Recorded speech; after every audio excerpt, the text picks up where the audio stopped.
Hey, Chicago, what do you say? It's the CHGO Cubs podcast, and vibes are at an all-time high because the Cubs just swept the White Sox. And our CHGO Crosstown Classic coverage presented by Hooters.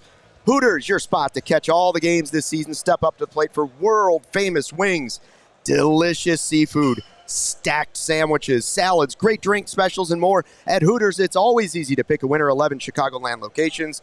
Visit originalhooters.com for more information. Luke Stuckmeyer, Ryan Herrera, Cody Bellinger. Cubs on a 5-game winning streak, and we are on the road.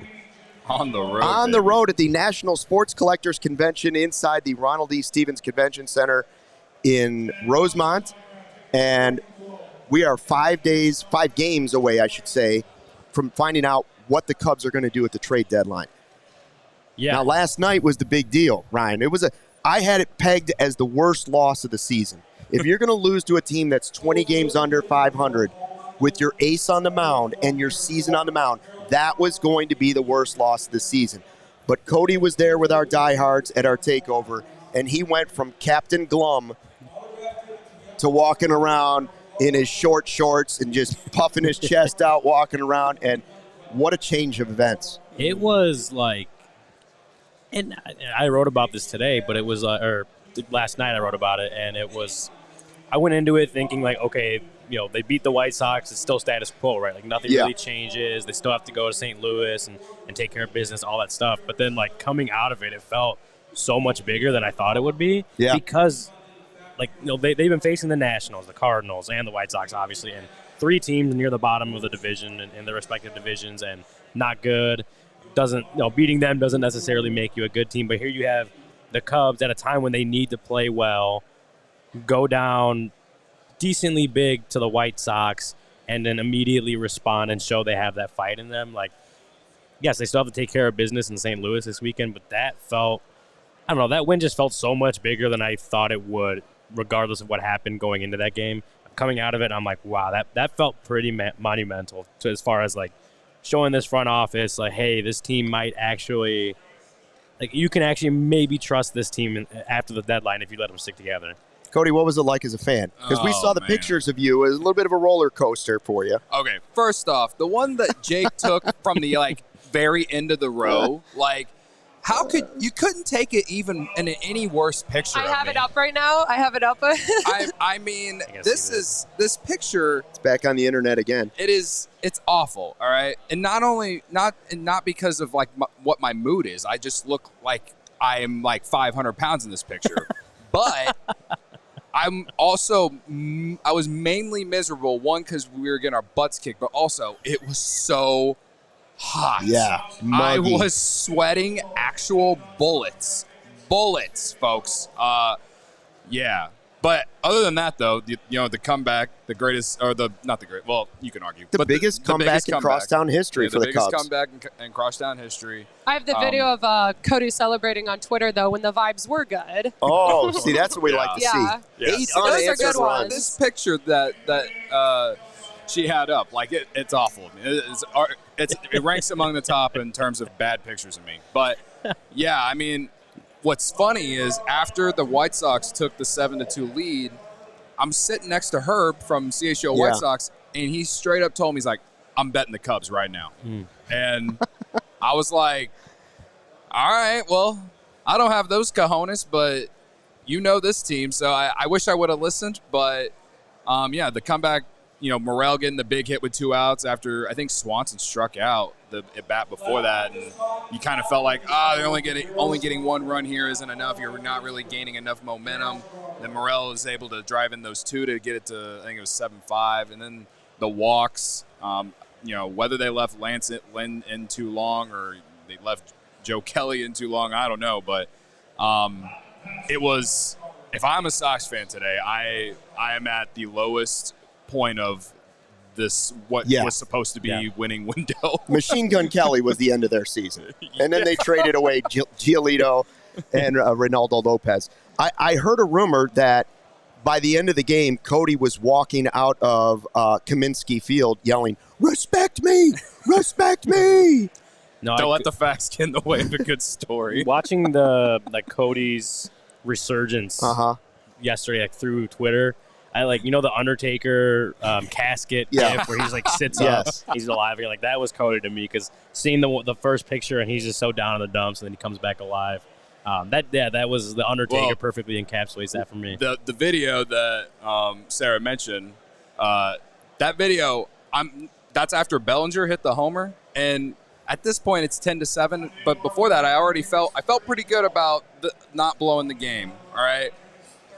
Should I have felt good? I don't know. But I was mainly really excited because Bellinger's home run won me 2 parlays. Oh, so I was just like, oh man, now I'm getting everything that I needed tonight. I was like, oh, we look pretty good. ALLCITY's been pretty good lately. Like I'm feeling good about them closing this out.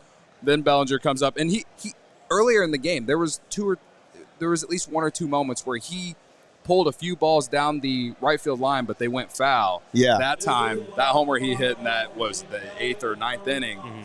He finally straightened out a little bit, and that was like the nail in the coffin. Him and Ian Happ. Who won? Who you got? Because I wanted to take Bellinger, but did you have somebody took him early on? I was like, oh yeah, I wanted to do Bellinger 2 nights in a row. I ended up with Dansby, and I doomed him.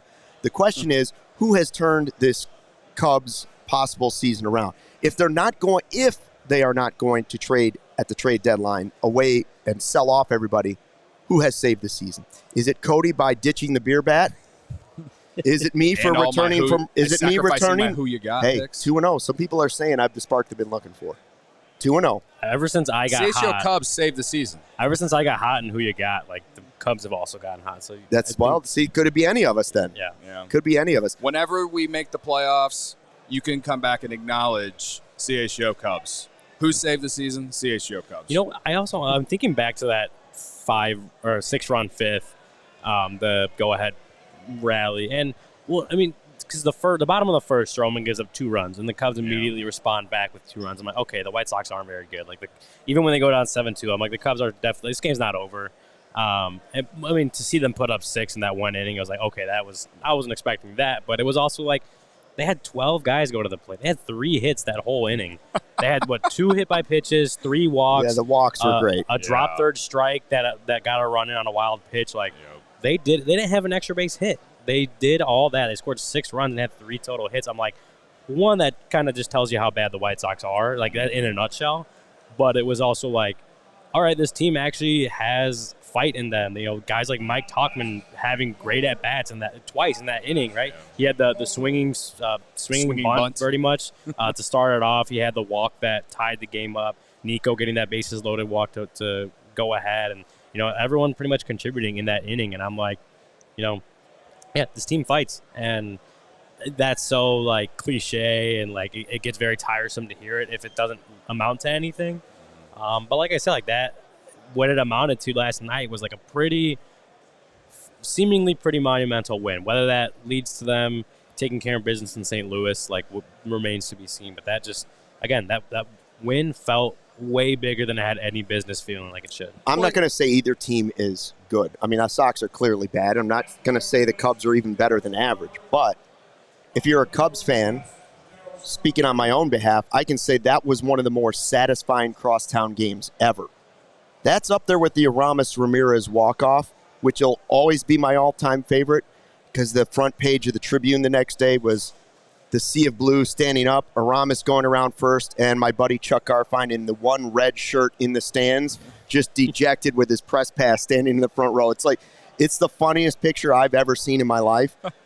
So that's always going to be number one. But this was funny to see them blow that lead and then trade away one of their anchors of their pitching staff afterwards. Yeah. It was pretty funny. And I had multiple, not one, I'm saying multiple, 3 diehard Sox fans that are friends of mine that I gave a little grief to, because that's what you do. Sure. I shot a little shade their way, and all 3 sent back, oh, you can't send me shade because I already quit on this franchise midway through the season. People are jumping off the White Sox bandwagon, saying they're never going back. That's how bad. This was no matter how good or bad the Cubs are, that was satisfying. This, like early in the game last night, you heard a lot of "Let's go Cubbies" chants. Greg Braggs, huh? Greg Braggs. Sources say Greg Braggs was starting them, but yes, there was a lot of "Let's go Cubs" chants. I think after the White Sox took that 7-2 lead, I think we got one "Let's go White Sox" chant.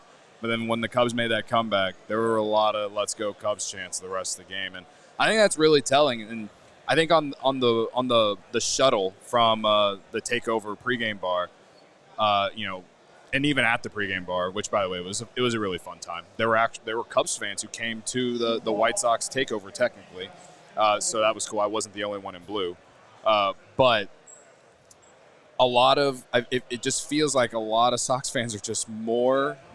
I think they hate the organization, ownership, front office more than they hate the Cubs right now. Yeah. And I can't think of a lower point for a Sox fan than like today or last night, whatever, because even whenever they decide to pick a direction, right, like in 2016, whenever they decide to do basically what the Cubs do and rebuild or whatever, it was like, oh, they chose a direction after all this mediocrity, and they start building a system and they start getting fans excited about the future. Well, now it's like you're supposed to be in your winning window and you're out of it in 2 years. Basically. The window's open, Cody. No, I mean, and a lot of those moves at the time looked like highway robbery by Rick Hahn. Like Rick Hahn was being lauded as the genius of baseball. Everybody wanted Rick Hahn because it was like, how did you get that for Adam Eaton? Right? Like how did that just happen? Yeah. And a lot of those players just have not worked out full time for the White Sox. But I ask you then, are the Cubs, are you believing now? Are you reeled back in, Cody? Because Ryan, I told Cody this last night. My belief is, despite the fact that the Cubs have won 7 of 8, and that's a little bit bigger lens that you're looking through, despite 7 of 8 and 5 in a row, I believe that if the Cubs are trying to decide what to do based on the next 5 games, they're out of their minds. Mm-hmm. I hope they've made up that path and that they already know what they're going to do no matter what happens the next 5 games. Because if you're looking at a 5-game window in Major League Baseball, you might as well just throw some dice down the row and say, oh, here's what our future is. Let's go for this in the next 5 days is nothing. I kind of disagree because just the situation the Cubs are at, they've had to claw their way back in, and you're looking at it. But like I looked at the numbers yesterday. They're 24-15 since June 9th, since the start of that Giant series. So, and that's like tied for the 4th best winning percentage in baseball in that time. So they have been obviously on an upward trajectory considering where they started at that point. But that's a bigger window than what I'm talking about. I'm saying if it's just 5 games, what I'm saying is they've had to claw their way back, and this obviously 7 of 8, 7 wins in the last 8 stretch has helped them get to this point, but they have to kind of finish it, right? Like if they lose 4 to the Cardinals and they drop back to 8, possibly 9 games back or something like that, then you're like, okay, like what if they go 2 and 3? I think change your whole direction. I think it partially depends where they're at in the standings. Like if the Brewers somehow go out and sweep the Braves, and the Cubs can't get their business done in St. Louis, then you're obviously looking at a much bigger margin of error deficit in the division rankings. I think these next 5 games do matter. I don't think it's just a dice roll, like you said. I think they matter in the sense that the front office needs to see that they can kind of finish this run, finish getting themselves really back into the playoff hunt, where if they fall flat on their face in St. Louis, lose that first one in Cincinnati, then they might end up being back where they started this, before the All-Star break, in a position where they're quite far out of first place in the division, and all that time they've spent making up that ground, had they just lost it again. Like I think these 5 games are important as far as they need to show the front office they can finish what they've kind of started over the last month and a half. I think the Dodgers gave the Cubs a blueprint for what they could do at this trade deadline. They send Syndergaard out, but they bring back a shortstop. So, it's a player of name leaving and a player of name coming back. It doesn't mean it's not a total sell-off if you trade Marcus Stroman, if you bring back the right guys or make the right moves following that Stroman deal. Like, you could trade Stroman and still bring somebody back that helps fill the gap a little bit, and then you hope Wesneski and some other guys. I will say this, as you head into the offseason, whenever this is all done, Shohei Ohtani is ask number 1 for me, and Cody Bellinger has become ask number 2. Yeah. Like I've seen enough now of Cody Bellinger healthy that I say that guy is a fit for this franchise moving forward. It's still a gamble.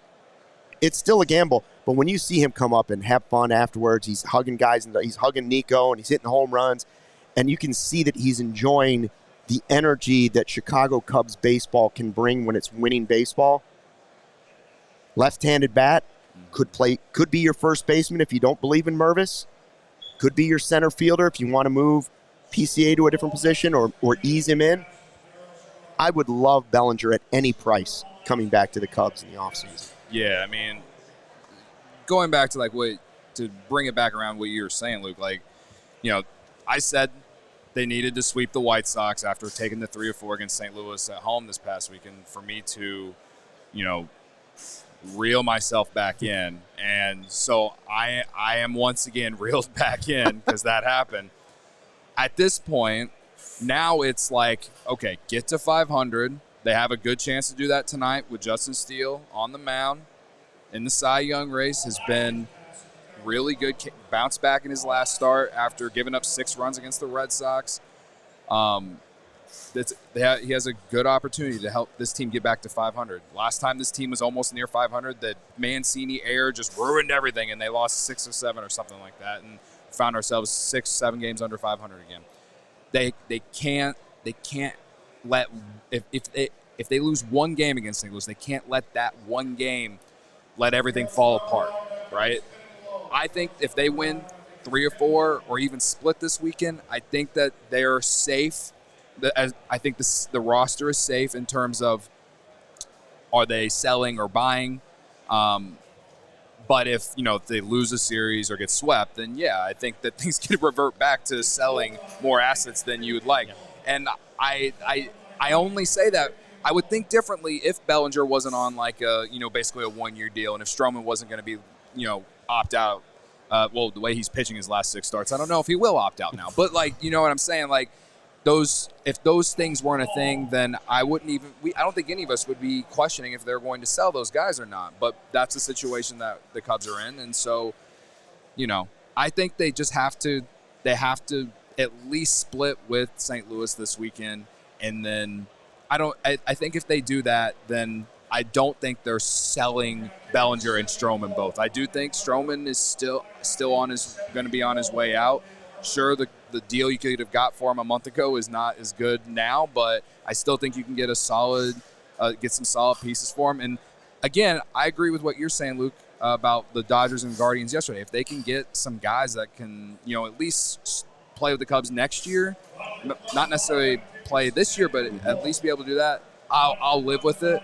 But I still think if they do that and also find a way to get a CJ Cron from the Rockies or Candelario from the Nationals to help with the void at third base and first base, I think that for a season like this, when you're just trying to see if you can get hot in the second half and sneak in and see what happens, with everything that's supposed to be ascending next year, I think it's worth the risk. I think it's worth the gamble. It's not like 2021 where all these guys' contracts were up and your farm system was a mess and all this. The Cubs farm system, the Fangraphs just after they did a re-ranking after the MLB draft, they just ranked the Cubs farm system number 3 in all of baseball. The farm is in a lot better spot now. There's no reason to me where they should be selling a bunch of assets on this team right now, for the future or whatever. I think this is a year where it's okay to take that risk and see what happens down the road. I'm with you if they, again, take care of business. If they put themselves these next 5 games in a position where they've lost all the ground that they've made up, then I disagree. But if they're in a position where if they can take 3 of 4, maybe even 2 of 2, or split the series in St. Louis, but if they can take 3 of 4, they've. Are you taking a picture? Yeah, it's going for Twitter. If they take 3 of 4, they've put themselves in a position where on deadline day they are no worse than 500. Then I'm with you. I think at that point they have completed that climb back to 500 that's taken them going on 3 months. They've completed that climb. I don't think you can sell the front office can't sell that to the fans as far as like, we're gonna wave the white flag on it. Like that's plus with the marquee, you can't wave the white flag on that. With the marquee, you're talking about all like there's so many different things, like the marquee, the DraftKings sportsbook, just Wrigley Field in general, buying into the team, all that stuff. If they completely climb to 500 and are at that spot or even better than that, come trade deadline day, if I'm the front office, I can't wave the white flag and sell. Yeah. I can't. I mean, I guess. But you could wave the light gray flag and trade Stroman still. Yeah. I think there's a way to thread, depending on how they want to approach it. They can potentially thread it. It's not going to be the easiest thing to do, and it also depends what the return offers are going to be. Like I think if they're going to do that, they'd want someone that's able to help right now or close versus selling Stroman for a bunch of 18-year-olds. I doubt that that's what they want to do. Yeah. So we'll see. Like if that's the route they decide to go, that's going to be a tough needle to thread. Which that's kind of the name of the game. It's always going to be a tough needle to thread. But it depends what they do this weekend. It all rides on this weekend in St. Louis. If you told me Giolito and Ronaldo Lopez would get you the number 2 and number 3 prospects from the Angels, one of them being number 66 in all of baseball catcher. Well, I can envision a package where Marcus Stroman and Merriweather would get more than that. I mean, I could. So I'm just saying, if you made that move, I still don't think that's a total sell-off. I still think you can compete for this division because of what could be coming back or additional smaller moves with guys that are eligible that they might lose anyways. Maybe you take prospects that are teams want to take a flyer on at the end of the season, and you package some of those guys up, and you get a player that helps fill that gap. Well, there's also, AAA type or AAA level guys. Nelson Velasquez among them, who's just kind of blocked, right? Like he's not been obviously great in his big league time, but he had the moment of the season probably until yesterday, the grand slam against Seattle. I want to say it was. Yeah. So that was still the moment of the season until probably yesterday. But he's just a guy that can't get that consistent playing time in the big leagues because he's not a true center fielder. He just kind of blocked at every position he could possibly be playing. And so that may be a guy that you package in a deal like that to sweeten what you're offering other teams that, maybe they could use a corner outfielder with some pop that they want to try out and see if he could be a part of their future. I think he was at least a top 15 prospect by the time he got called up, like maybe top 20 in the Cubs system, something like that, depending where you look. So he was a decent prospect in the system. He had some good games, obviously had his struggles, but maybe there's a team out there willing to give up something in a package that includes Nelson Velasquez, who is willing to, give him a shot at the big leagues and see if he can be any part of a future of their organization, a guy that may be able to contribute at the big league level. I think we keep bringing up moving Stroman it's a lot easier of a pill to swallow.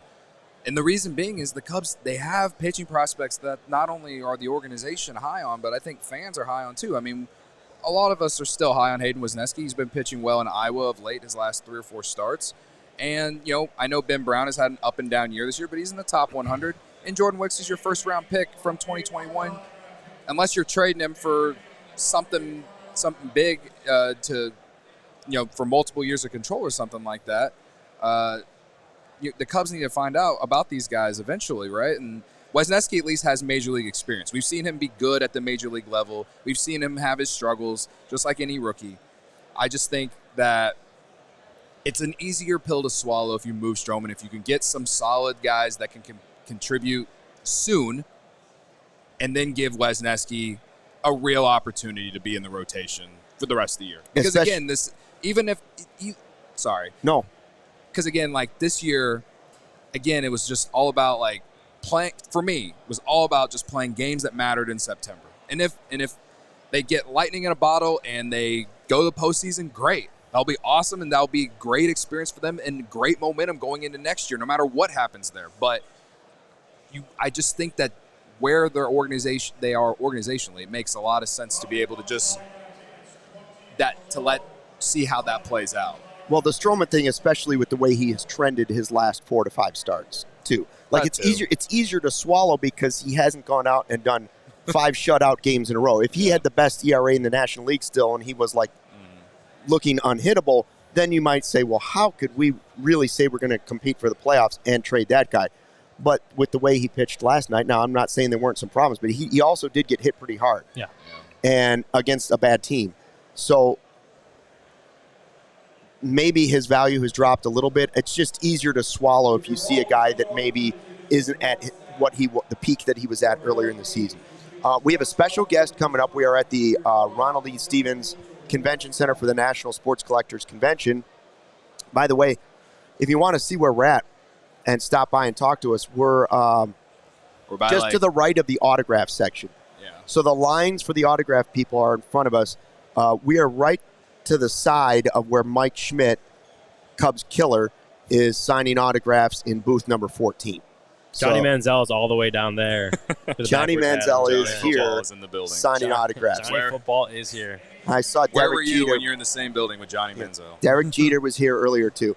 So we have a special guest coming up in the second segment. I see we do have a super chat. Trade Stro show for Shohei is what Max is saying. Well, sign me up for that, sure. Yeah, baby. Max Steffen, $2. Thank you very much. Don't let me talk myself into it. I tell you what, Cody, either way, Sunnyside has something that will allow you to really enjoy the rest of your summer. I mean, the summer, whether you're here at this convention, Sunnyside would be a perfect combination with all of it. Let me tell you. Sunnyside is your home for judgment-free cannabis shopping, a place where all kinds of visitors are welcome to explore, discover, and purchase a wide array of high-quality products. Sunnyside has everything you need to elevate your summers. A one-stop shop for all your cannabis needs, no matter where you are on your cannabis journey, easy online ordering, and in-store pickup. Great transparent loyalty program, the Sunnyside Rewards. Illinois' favorite dispensary from city to the suburbs, from Champaign to South Beloit, Wrigleyville to River North. What Chicago athlete made you guys feel good this week? Miles Mastroboni, when he helped win it. The swinging. Let me tell you, Miles Mastroboni he's made me feel good last week. He has, you can look at it and say, well, sometimes a guy doesn't look like he's going to contribute. He contributed to a Cubs win, a big one. Hell yeah. Was Ayo Dosunmu's extension this week?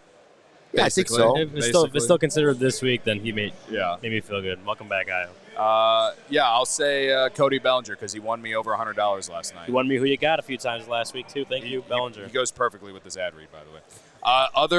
Some other flavors. House of Brands, as Sunnyside calls it. Mindy's the best tasting gummy and chocolate edibles created by James Beard award-winning chef Mindy Siegel and Cresco Labs. Good News, which is gummies, rechargeable vape pen and cart, perfect for great moments with the crew, and a whole lot more. Through August, head to sunnyside.shop and use code CHGO25 at checkout for 25% off your total order. One use per customer, not stackable with other promotions. That's not only for new customers, guys. Anyone can use the code. All right, pick up everything you need to elevate your summer. Must be 21 plus or an Illinois Med card holder. We got 125 people watching live on a Thursday afternoon, and the Cubs game's not till later today. So we appreciate everybody that's in the live chat. Best way to check out what we're doing here at CHGO. But before I get to Lewis, I want to tell you about Lewis University. Ryan, did Bellinger say what the heck was going on last night when he didn't throw to second base, speaking of Sunnyside? Yeah, we didn't speak to him about that, actually. Right, because it didn't become a big story at that point. But had they lost, it would have been like, what was that? And I was kind of thinking about that after we left. Like, I probably still should have asked about that because that was a pretty, like... It was a big moment. Big moment in that so game weird. after that point. Had they not come back, it would have been even bigger. Yeah, we didn't talk to him, but we definitely should have. Boy, he dodged one on that. Lewis University, guys, they have students that are just like us. Full-time students, families, full-time sports fandoms. They go back to school to earn respected degrees at Lewis University. Just 35 miles southwest of Chicago and Romeoville, ranked as one of U.S. News and World Report's top-tier colleges. Their faculty has real-world experience, which is key, and they do instruction in the classroom immediately relevant to your career. If you're looking to complete your bachelor's or master's degree or maybe enroll in a professional certificate program, Lewis might be the right place for you. In fact, I think they are. Lewis offers several career-focused programs that'll set you up for success. I'll highlight one for you real quick. They have a program in cybersecurity, one of the biggest things going on around our planet today. Lewis is a Department of Homeland Security Center of Academic Excellence when it comes to cybersecurity, providing students with scholarship funding not available elsewhere. Discover how a degree from Lewis can help you find a better world. Learn more at lewisu.edu/you-can-do-this. The CHGO Cubs podcast live on the road at the National Sports Collectors Convention in Rosemont. We're at the Ronald E. Stevens Convention Center. I'm just going to tell you, this place is packed. Now, the National Convention's it's usually like every... It comes here like every couple years. Now, they could vote on it tonight, and it might be back here again next year. If you're a sports fan, there's something for everybody here. I don't know what would be the one thing that I would... If I had unlimited money, my guess is something from Michael Jordan or Walter Payton would be my choice, just because Walter's gone and Michael's the greatest athlete of all time. So that would be my choice. But there are a lot of Cubs fans and a lot of cool Cubs stuff here. Bo, who lives in Madison, Wisconsin, is one of them, and he joins us on the CHGO Cubs podcast. Bo has what we like to call, you remember the Shawnometer sign? Yeah. Bo has a sign like that, and he's trying to... How many Cubs baseball cards are you trying to reach, Bo? 1 million. Just any baseball card. Not 1 million Ryne Sandberg rookie cards. Correct. Yeah, because that would be worth something. 1 million Cubs baseball cards. Yeah, Sarah, do we have the sign? I sent you the picture with the sign, yeah. It has actually been updated since that picture was taken, though. Where are we at right now? 949 to something. 949,200 So a little over 50,000 away. Yeah. That's such a hard number to keep track of. Imagine if you lost count. Well, I got a question. He's got the sign. How many have you gained since Cubs convention? If you lose count, but don't update it or something. Yeah, that's right. Probably 50,000. I don't think I was at 900,000 in January. So you're making progress. Making progress. And I have another 30,000-ish from dealers that are here at the show that brought some. So should go home. Could hit it this week. Oh, wow. But may fall a few thousand short. I kind of want to fall short. I'm enjoying the ride. It's fun. Well, then you go for 2 mil. My wife won't. She won't go for that. 1 million was the end goal. Yeah, was the point. That's the end. Do they do this convention every year here at Rosemont? No, that's what I was saying. It's usually every other year that it's here. Okay. It is. But they vote tonight to decide where next year's will be. So they actually, every collector that has a setup here can vote tonight where they want it to be. Do they want it to be in Atlanta next year? Do they want it to be, I think Vegas or somewhere might be, Atlantic City is the other one. Or do they want it to be here? They have 3 choices they can vote tonight. So it could be back next year. Someone wasn't listening. You're right. I'm sorry. That happens to me all the time. I was just going to ask, how often are you traveling around to these types of events? Because obviously this is a major passion for you. Yeah, I actually don't travel too often. I'll come down to the Chicago Sports Spectacular that's twice a year. I run a card show in Madison, Wisconsin, the Madison Card Show. There every month. I'll do a show in Rockford. I did fly out to Dallas in May and did a Collecticon. Not much sports there, but I did find some stuff down there. Nice. So how do you find them here? Do you just walk up to somebody that's selling baseball cards and be like, do you have your Cubs all pulled aside somewhere? and then the follow-up is, what do you think when you get to 1 million? What will it be worth? What's the value of the million? Is it there has to be a financial value to 1 million. Some of those cards are worth something. Some of them are not. Absolutely. It's, to me, priceless. Yeah, okay, that's the right answer. Priceless. To many, worthless. Okay. Your White Sox buddies probably think it's worthless. But when I walk around the show floor, I'm looking for a lot. So kind of my strategy is digging through a bargain box, say $1 box.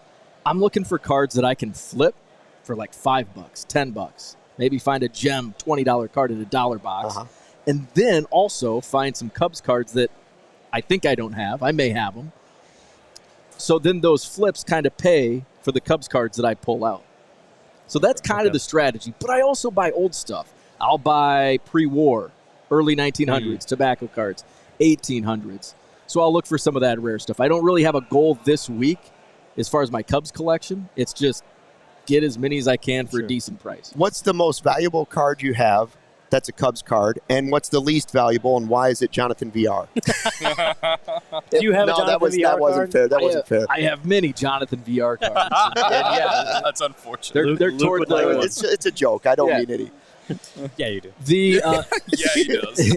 I have a couple 1887s, 1887 Wow. Allen and Ginter, Old Judge. I have a bunch of Joe Tinker tobacco cards, T206, Cracker Jack. And those are worth. Some are worth in excess of 1,000. Okay. Most of them are in the hundreds. That's cool. A lot of modern stuff. Some of the modern stuff that, when we were here 2 years ago or 4 years ago was a little more valuable. Chris Bryant, Javi Baez. I'm finding those in 25 and 50-cent boxes today. So I have some of that stuff, but it's fallen in value over the last couple of years. How did this start? Like, what did you just open a pack of cards and you were like, you know what? I want to get 1 million of these. Like, how did you get on this journey? It did kind of start like that back when I was 6, 7 years old.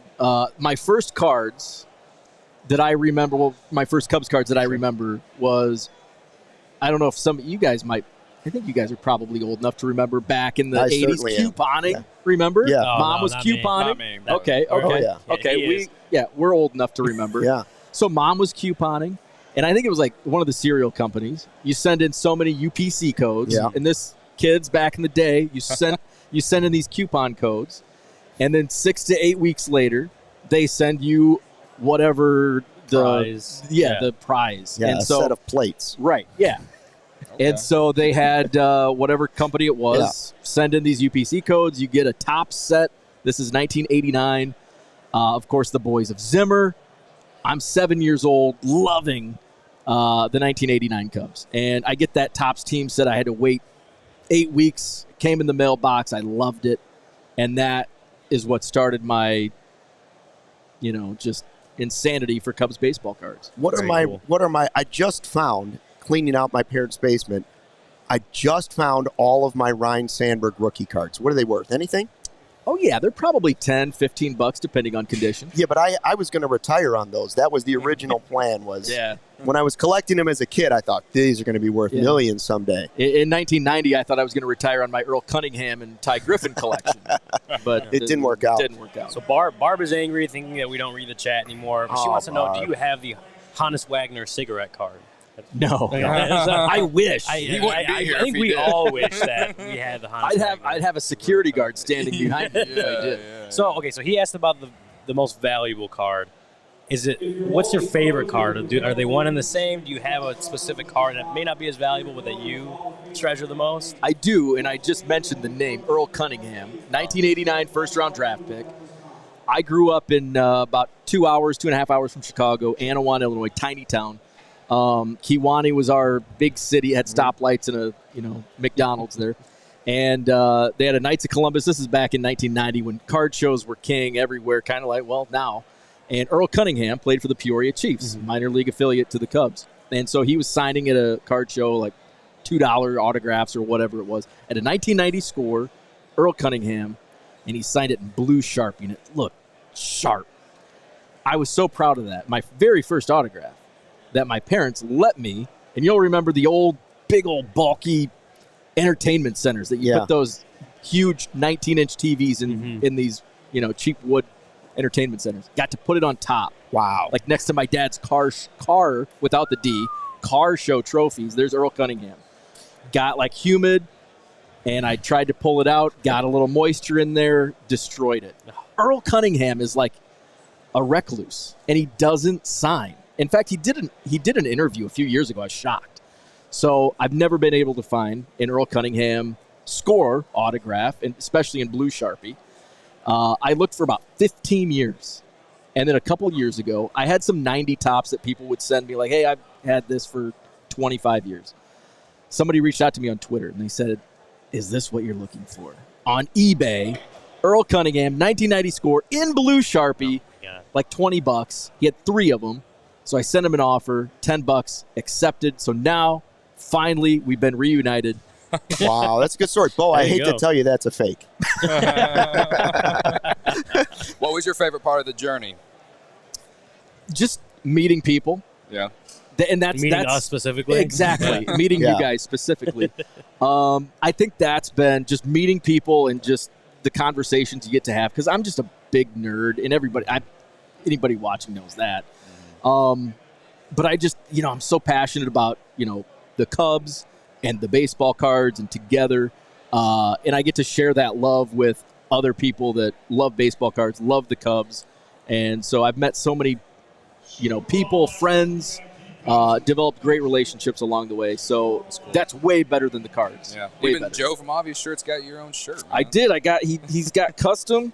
Oh, yeah, the custom ones. Yeah. I like that. Yeah. I like that. We got to get you a CHGO shirt, because a sidebar to this story is that, people have been trying to book you onto their podcast for a long time, including our buddy Crawley, who we just scooped again, Crawley. So suck on that, pal. I texted him. Crawley. I texted him. I'm sorry. Crawley, I'm sorry. Crawley, you've been one-upped again, baby. We're kidding, obviously. Yeah, we're just joking. So, I did ask you this off the air, but I would like other people to hear this. What percentage of all Cubs players, going back to what 1876 or whenever that year was, what percentage of those players' cards do you think you have, and how tough was that to get? Oh, man, probably around 90%. I would be missing a lot of the 1876 on to the early 1900s. A lot of those guys don't have cards, especially in the early 1900s. They had strip cards, which are, this is a family show. kind of hard to come by, but some of the lesser name guys that, Tinker, Evers, Chance, we all know, and they have a lot of cards. But there's some other guys that, it's hard to get. But I'd probably say 85-90% of the roster is in my collection. It's pretty cool. Well, thanks for stopping by. We appreciate it. We got to get you on another podcast because we have so many more questions. Maybe in the off season, right? Well, let's leave you with one question: should the Cubs buy or sell? Buy. Yeah. Because a week ago I probably would have said soft sell. Okay. Belly, Stroh. But now, a couple wins against the Sox. They're going to sweep the Cardinals this week. He's optimistic. I like it. So I like think that mentality. Not an all-in, but a soft buy. Soft buy. Keep Belly, because we get something in return if Yeah, you get the comp pick. there's a comp pick. So if you're unable to resign. Yeah. Stroh, there's not something like that attached, but a soft buy. Get some bullpen help. Okay. Maybe a first baseman. That was my prediction coming into the second half. Our second half preview show, I said soft buy. So my bold prediction was Justin Steele wins the Cy Young, and that could still happen. That's on my pinned tweet. I said top 3. I didn't go that bold. I said top 3 in Cy Young. Now the pinned tweet should be, I was on the CHGO Cubs podcast. Yes. Tweet. He's going to tweet that right after the show and then pin it right to his page. And then, thanks for nothing, Crawley. Well, talk to you again soon, hopefully in the off season. We appreciate it. And Ryan, tell us about Shady Rays, because I was thinking maybe we can get Bo a pair of Shady Rays for coming on the show. I also want Bo to update us if you reach 1 million. Oh yeah, weekend. for sure. Yeah. We want to absolutely. We need to know. We want to break the news. Actually, what I would like to You see, can break it yourself. when really. you got to get video when it happens. Yeah. When you get within like 5, now each one you buy has to be a Twitter video. We'll do that. But yeah, so Bo, if you don't know about Shady Rays is one of our best friends. Love him. We got these great sunglasses right here. Super clean. I'll put them on just so we can see. But take on the sun with gear built to last. Our friends at Shady Rays have you covered for the warm weather ahead with premium polarized shades at an affordable price. Shady Rays is an independent sunglass company that offers a world-class product that's just as good as any expensive pair we've worn. Durable frames and extremely clear optics for outdoor adventures. That's what you get with Shady Rays, and that's not all. Shady Rays offers the most insane protection program in all of eyewear. Every pair of sunglasses is backed by lost and broken replacements. If you lose or break your pair, even on day 1, they told us they will send you a brand new pair. No questions asked. Wear your Shady Rays of confidence because they have your back long after you purchase. Together with their customers, Shady Rays is providing much-needed support to nonprofit partners across the U.S. through Shady Rays Impact, from building playsets for pediatric cancer patients to providing young adults with MS the outdoor adventure of a lifetime. Shady Rays is making an impact in your community and others like it now and for years to come. If you don't love your Shady Rays, exchange for a new pair or return them for free within 30 days. There's no risk when you shop. Their team always has your back. And exclusively for our listeners, Shady Rays is giving out their best deal of the season. Go to shadyrays.com and use code CHGO for 50% off 2+ pairs of polarized sunglasses. Try for yourself the shades, rated 5 stars by over 250,000 people. I was going to talk to our guys at Shady Rays about getting Shady Rays readers if they could start distributing those. But we should have told Bo this, and we'll have to reach out to him on Twitter about the CHGO Kickoff Classic at Cog Hill. You want to play a little golf coming up on August 25th. First of all, we have the takeover at Wrigley. Still tickets available. That's coming up. You can get those at allchgo.com. But on the 25th of August is the Kickoff Classic at Cog Hill. You get 18 holes with a cart, exclusive CHGO and Pins and Aces polo for all players. We'll have hole contests, giveaway prizes, lunch, drinks, a ceremony after the round, and a diehard discount, of course. Podcasts and live shows every team, every day. We got post-game shows, premium written content from Ryan at allchgo.com. And right now, we have a summertime sale going on at the CHGO locker, up to 50% off selected items through the end of the month. I'm excited about the golf outing. Ryan, I asked Cody, and he said he might try and do a cart because he doesn't golf a lot. I'm terrible. I will definitely shoot well over 100 at Cog Hill. I haven't golfed in like 4 years, but I'm still going to tee it up. Do you think you're going to do it? I've golfed one time in my life. That's right. I made one really good putt, and I think that's where I'm going to retire. So that's where you're I going to might join Cody on the cart. You might do the cart. I might join him on the cart. You might be the cart girls going around serving drinks. I wouldn't mind that. I mean, the Goose Island cart guys, we could call you. If I can go and just drink and have fun, like, that's fine with me. Yeah. Maybe I'll hit one ball. Or, obviously me and Ryan don't play. Like, if we do best ball, pair us up with some people who are good, let us swing it. You don't have to worry about it. And then when they hit one better, we'll be like, oh, yeah. Here's what I haven't decided for the event. So I've decided I'm going to do a foursome for this, okay?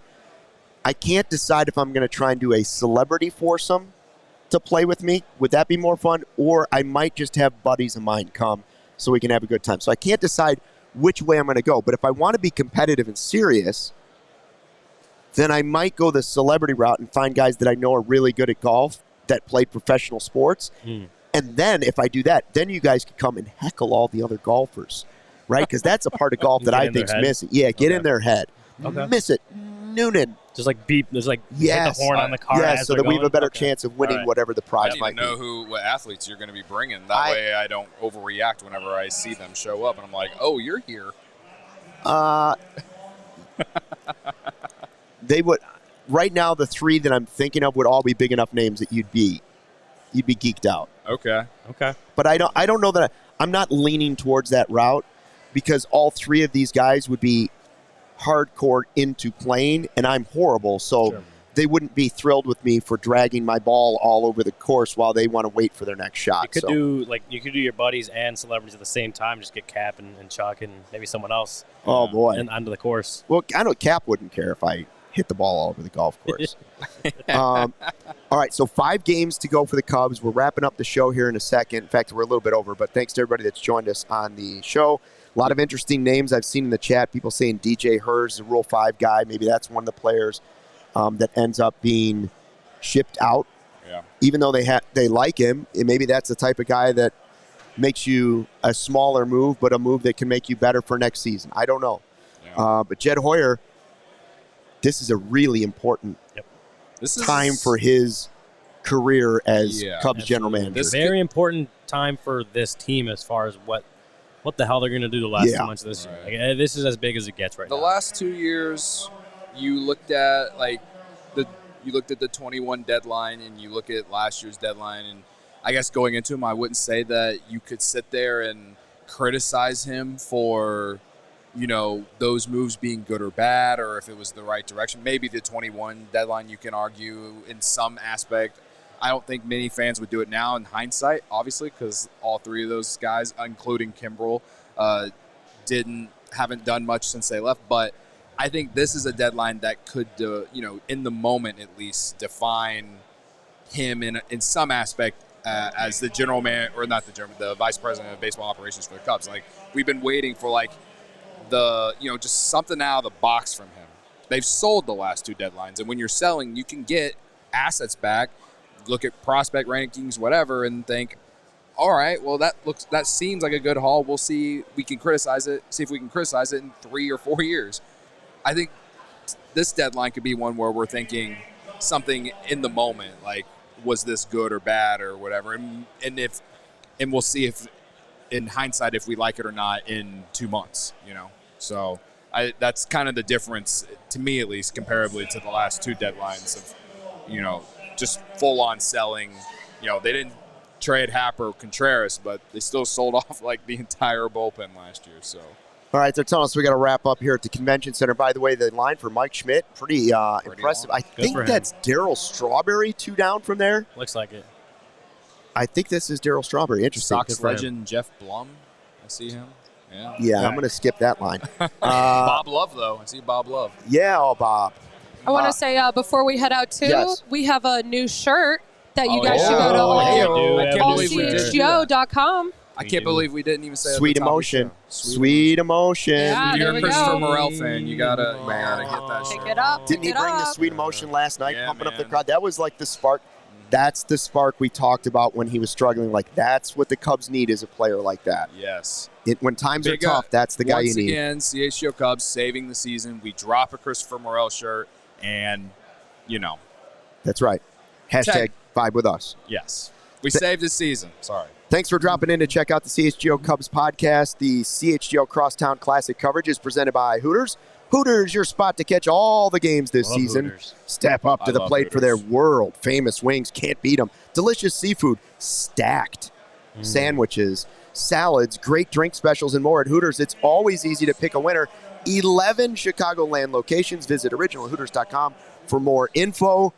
And while you're there, make sure you fly the W. See you tonight for postgame, after the game, live postgame show right here.